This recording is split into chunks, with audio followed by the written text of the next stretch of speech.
Halo kaum rebahan yang kerjanya kelundungan doang, gimana kabarnya? Semoga kalian semua sehat selalu ya. Kali ini aku bakalan ngebawain alur cerita dari anime Tensei Ouchi no Akachi episode 1 dan 2. Anime baru yang bergenre fantasi ini berkisah tentang seorang putra mahkota dari kerajaan miskin Natra yang bernama Wayne Salema. Dirinya bertugas untuk memimpin kerajaan karena menggantikan ayahnya yang sedang jatuh sakit. Namun sepertinya Wayne ini ogah-ogahan dalam memimpin kerajaan tersebut. Ia berpikir bahwa kerajaan Natra tidak memiliki potensi dan harapan untuk maju. Karena di samping miskin sumber daya, Natra juga berada di wilayah geografi yang kurang strategis. Bertempat di paling ujung benua, kerajaan ini lebih banyak mengalami musim dingin daripada musim-musim lainnya. Hal itu membuat wilayahnya jadi tandus, dan juga lebih banyak bebatuan dan pegunungan yang tidak dapat ditanami apa-apa. Dan dengan penduduk yang tidak sampai 500.000 jiwa, mereka pun kekurangan sumber daya manusia, sehingga mereka tidak memiliki modal cukup untuk membangun industri yang berharga. Wayne pun berpikir bahwa kerajaannya itu dapat sewaktu-waktu hilang dari peta karena terlalu lemah. Terlebih lagi, mereka juga mendapatkan ancaman perang dari negara sebelah yang lebih makmur. Tapi tanpa disadari oleh dirinya sendiri, ternyata pemikiran dan keputusan-keputusan Wayne ini nantinya akan menyelamatkan kerajaannya tersebut. Lalu bagaimanakah aksi dan kejeniusan Wayne dalam usahanya menyelamatkan kerajaan? Oke deh, gak usah lama-lama lagi. Yuk langsung aja kita rebahan dan nikmati ceritanya. Tapi jangan lupa buat subscribe, like, dan komennya di channel ini, biar aku makin semangat buat bikin konten. Thank you, Mina.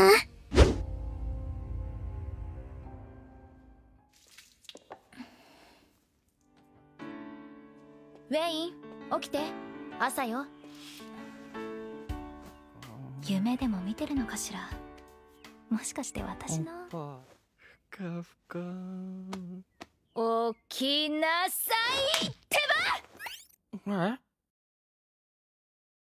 Ditunjukkan Wayne bersama Nemo, penasihat sekaligus pengawal pribadinya, sedang mengadakan pertemuan dengan para petinggi kerajaan. Ternyata mereka baru saja menerima duta besar kekaisaran yang mengabarkan bahwa kaisar baru saja meninggal dunia. Dan besar kemungkinan akan terjadi perebutan kekuasaan kursi kekaisaran dari kerajaan-kerajaan kuat. Namun sepertinya Wayne tidak mempedulikan konflik di luar kerajaannya itu, dan lebih mementingkan urusan dalam negerinya. Para petinggi kerajaannya pun sangat percaya bahwa Wayne akan membawa kejayaan pada kerajaan Natra ini. Wayne pun terlihat percaya diri mengemban tugas berat tersebut. Namun setelah para petinggi itu meninggalkan ruangan, Wayne pun langsung meluapkan perasaannya yang sebenarnya dan berteriak untuk segera menjual kerajaannya yang miskin dan gak punya harapan ini. Nemo pun langsung menasihati Wayne untuk gak menunjukkan sifat kekanak-kanakannya itu lagi. Ternyata si Wayne ini tuh emang udah biasa ngeluh seperti itu. Bahkan dia berencana untuk memperkuat Natra hanya agar harga jual kerajaannya jadi lebih tinggi dan akan memberinya banyak uang saat dijual. Sehingga dirinya bisa pensiun dengan tenang. Aduh, udah gila nih bocah. Lalu tiba-tiba adik perempuannya yang bernama Valanya datang ke ruangannya. Ia ingin memberitahu Wayne bahwa ayah mereka kondisinya telah membaik. Bahkan ayahnya sudah siap dan bisa diajak pergi berjalan-jalan keluar kerajaan. Namun Wayne menyuruh Valanya untuk bersabar karena kerajaan tetangga Marden sedang bersiap-siap untuk menyerang mereka dan bisa datang kapan saja. Pada awalnya kerajaan Natra dan Marden mempunyai hubungan yang baik. Namun setelah mereka menemukan tambang emas di wilayah mereka, perekonomian mereka pun berkembang pesat. Dan hal itu membuat pejabat-pejabat di dalamnya pun menjadi korup. Mereka pun mulai mengincar kerajaan-kerajaan kecil dan lemah untuk direbut wilayah dan sumber dayanya. Tak terkecuali kerajaan Natra. Apalagi Natra sekarang dalam keadaan yang sangat lemah karena tidak memiliki biaya untuk menyewa pasukan kekaisaran yang kuat. Dan hanya bisa mengandalkan pasukan-pasukan biasa yang mereka miliki. Namun menurut Valanya, pasukan-pasukan biasa yang mereka miliki itu malah memiliki semangat juang yang tinggi. Bahkan mereka bersumpah akan bertempur sampai darah penghabisan demi putra mahkota Wayne. Tapi Wayne malah tampak heran dan kurang suka dengan semangat para pasukan yang tiba-tiba meningkat itu. Ternyata Wayne memikirkan biaya perang yang mahal dan gak ingin mengeluarkan uang kerajaan. Tapi tiba-tiba Valanya mendoakan Wayne untuk menang dalam pertempuran. Wayne pun jadi terpojok dan gak bisa menolak harapan Valanya tersebut. Akhirnya Wayne memutuskan untuk melawan Marden dan maju ke medan perang. Walaupun rencana sebenarnya ia hanya akan menyerang sedikit dan langsung meminta damai. Tentu aja hal itu untuk meminimalisir pengeluaran. Halah, ternyata yang dipikirin si Wayne ini cuma cuan doang guys. Lalu di medan perang, rupanya pasukan Natra kalah jumrah dari Marden, yaitu 6.000 pasukan melawan 7.000. Wayne pun melakukan pidato singkat untuk membuat semangat juang pasukannya jadi berkobar. Dan ternyata pidatonya tersebut membuat pasukan Natra berapi-api dan bersemangat untuk bertempur. Sedangkan di sisi lain, Jenderal Kerajaan Marden pun melakukan hal yang sama. Prajurit mereka tampak lebih siap daripada prajurit Natra. Hingga akhirnya pertempuran pun dimulai. Wayne memerintahkan pasukannya untuk memainkan strategi bertahan dan mengandalkan counter attack atau serangan balik. Dan seperti yang udah diperkirakan Wayne, pasukan Marden langsung menyerang mereka dari tengah. Namun Wayne terkejut dengan hasil di medan perang, karena ternyata para prajuritnya berhasil menahan dan menekan prajurit Marden yang jauh lebih banyak itu. Bahkan para kapten pasukan Marden mulai melapor ke jenderalnya bahwa regu mereka mengalami kekalahan. Awalnya hal ini membuat Wayne heran, namun tiba-tiba sang kapten datang dan melaporkan bahwa semuanya berjalan sesuai rencana Wayne. Para prajurit Natra berhasil mengungguli Mardan, karena sebelumnya Wayne telah mengirim mereka untuk berlatih bersama pasukan kekaisaran, sehingga pasukan Natra mendapatkan teknik perang yang hebat dari militer terkuat di benua tersebut. Lagi-lagi Wayne tidak menyangka rencana asal-asalannya tersebut ternyata berhasil membuat mereka menang. Tapi sepertinya semangat juang pasukan Natra mulai kendor dan mereka berhasil didesak oleh Mardan. Tampaknya walaupun skill perang mereka meningkat, namun mental pasukan Natra masih belum siap untuk menghadapi suasana medan perang yang dahsyat. Kemudian Wayne pun disarankan untuk mundur dan melarikan diri dari medan perang. Dan Wayne pun langsung menyetujui hal itu. Mengetahui hal tersebut, pasukan Marden pun tidak menyia-nyiakan kesempatan ini untuk mengincar kepala Pangeran Mahkota. Bahkan jenderal mereka turun langsung untuk mengejar Wayne dan berniat membunuhnya. Tapi sepertinya Wayne telah memprediksi langkah jenderal Marden tersebut. Ia telah menyiapkan pasukan penyergap yang terdiri dari pasukan pemanah yang dipimpin langsung oleh Nimue. Jenderal Marden yang tidak siap dengan kehadiran pasukan penyergap itu pun langsung terkejut dan panik. Ia pun terluka oleh serangan panah dan pasukannya kocar-kacir. Lalu Nimue pun maju untuk menghabisi pasukan mereka yang tersisa. Kemudian tersisalah Jenderal Marden yang terluka parah. Nimue memberi kesempatan untuk mengampuni nyawanya asalkan ia mau menyerah. Namun jenderal tersebut menolaknya. Akhirnya Nimue pun memenggal kepala jenderal tersebut dengan dingin. Dan dengan tewasnya jenderal mereka, pasukan Marden pun akhirnya harus menelan kekalahan. Setelah itu, para petinggi kerajaan Natra meminta Wayne untuk menentukan langkah berikutnya. Awalnya Wayne merasa bahwa perang tersebut sudah cukup menguras tenaga prajurit mereka, dan tidak memikirkan untuk melakukan tindakan lanjutan. Tapi karena Wayne takut dikira pemimpin lemah, akhirnya ia pun secara asal-asalan meminta mereka untuk merebut tambang emas yang dimiliki oleh Mardan. Ia pun berharap para petinggi kerajaan menolak usulannya tersebut. Tapi ternyata mereka malah langsung setuju dengan rencana Wayne itu, dan menyebut bahwa taktik Wayne sangatlah brilian. Terlebih lagi, ternyata pasukan mereka berhasil merebut tambang emas Marden dengan sangat mudah, sehingga Natra mendapatkan keuntungan yang sangat besar. Alhasil Wayne pun jadi makin hopeless dan rencananya untuk mendapat cuan dari hasil menjual kerajaannya tersebut. Keesokan harinya, akhirnya Wayne pun pasrah dengan hasil peperangan tersebut dan berencana untuk memaksimalkan dan menikmati hasil yang mereka dapat dari perang itu. Namun tiba-tiba, seorang penambang melaporkan kepadanya bahwa ternyata emas yang berada dalam tambang tersebut telah hampir habis. Wayne pun langsung terkena mental mendengar berita itu.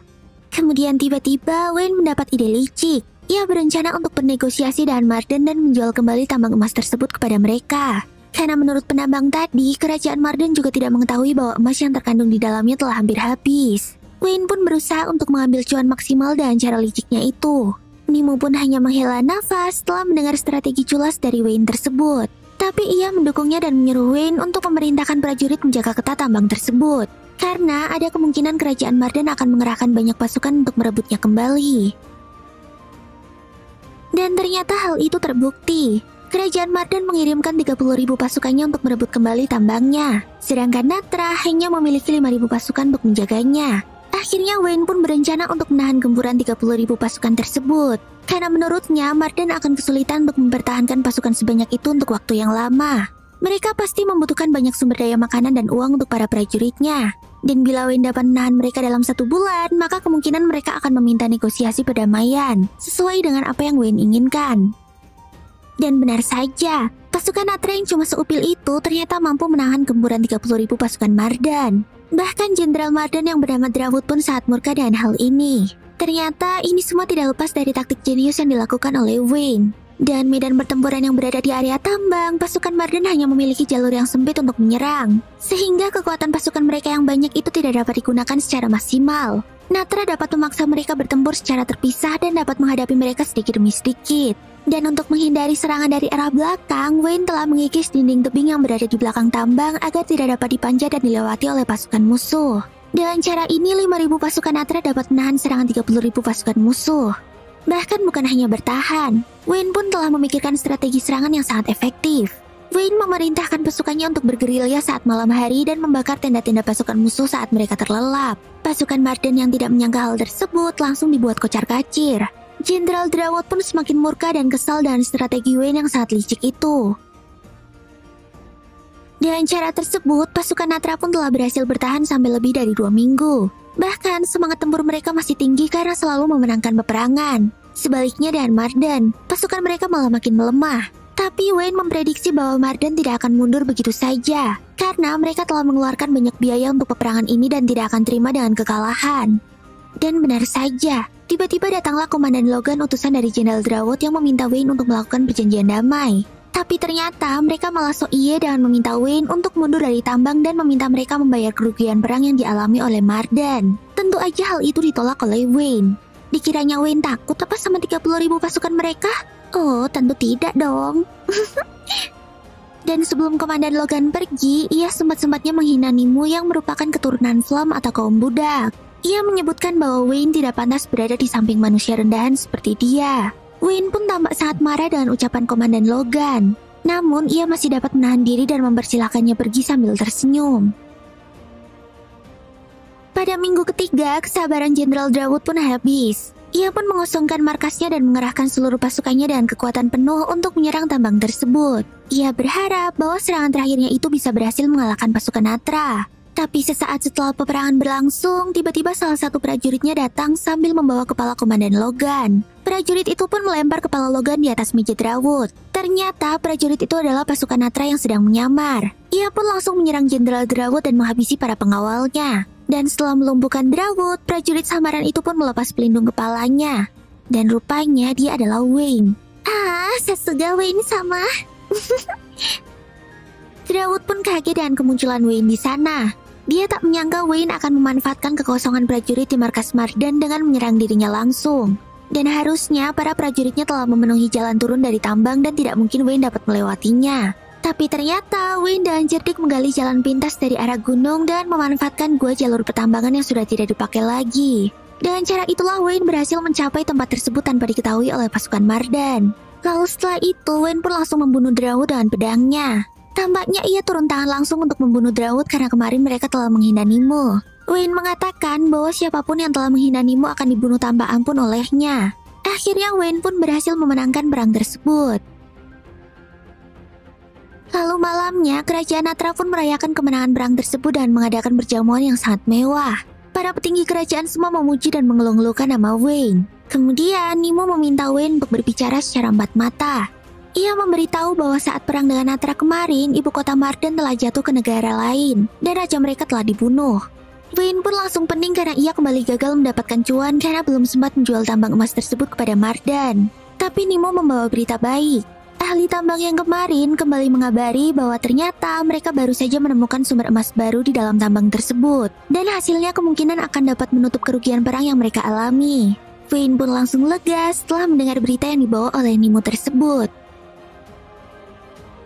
Kemudian kita ditunjukkan seorang wanita yang merupakan duta besar kekaisaran yang bernama Brandel. Sepertinya ia sedang mengecek berkas-berkas tentang Pangeran Wayne. Dan ia sangat kaget setelah mengetahui bahwa Pangeran Wayne ternyata pernah belajar di Akademi Militer Kekaisaran. Bahkan Wayne selalu mendapatkan nilai tertinggi. Tapi karena Kekaisaran mencoba untuk menutupi hal tersebut, mereka pun mencoret nama Wayne dari daftar nilai akademi. Sepertinya mereka malu karena bangsawan-bangsawan mereka telah kalah oleh pangeran dari negeri miskin dan antah berantah. Wah, ternyata emang gigi gimang ya guys si Lord Wayne ini. Nah, inilah akhir dari anime Tensei Oji no Akaji episode 1 dan 2. Lalu, gimanakah aksi-aksi Wayne selanjutnya dalam memerintah kerajaannya tersebut? Penasaran kan?